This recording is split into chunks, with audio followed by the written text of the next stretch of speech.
Shift కార్కి అయితే GPS install చేస్తున్నాము.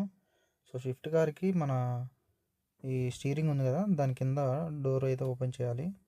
సో దానికి ఒక చిన్న స్క్రూ ఉంటుంది, ఆ స్క్రూ ఓపెన్ చేసి మనం కిందకి ఎలా పుల్ చేస్తే స్టీరింగ్ అనేది ఈ విధంగా ఉంటుంది. సో అప్పుడు మనం కింద డోర్ అయితే మనం ఓపెన్ చేసుకోవడానికి అవకాశం ఉంటుంది. సో అది తీసిన తర్వాత మనకి తెలిసిందే కదా, కీకి ఏదైతే ఉంటుందో దానికి సంబంధించిన కేబుల్ అయితే మనం జీపీఎస్ ఇన్స్టాల్ చేస్తాము.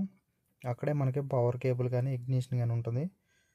సో ఆ ప్యానల్ అనేది ఓపెన్ చేసిన తర్వాత మనం చూడొచ్చు, ఇక్కడైతే మెయిన్ కేబుల్ అయితే ఇవ్వడం జరిగింది. సో ఇది ఉంది కదా, దీన్ని మనం ఓపెన్ చేసి అక్కడ మనం పవర్ కేబుల్కి రెడ్ కలర్, ఆరెంజ్ ఏమో ఇగ్నిషన్, బ్లాక్ అనేది మనం ఎర్త్ ఇస్తాం అనమాట అక్కడ ఏదైనా బోల్ట్కి. సో ఈ విధంగా జీపీఎస్ అయితే ఇన్స్టాల్ చేయడం అయిపోయింది. సో మీకు జీపీఎస్ కావాలంటే కాంటాక్ట్ అవ్వండి.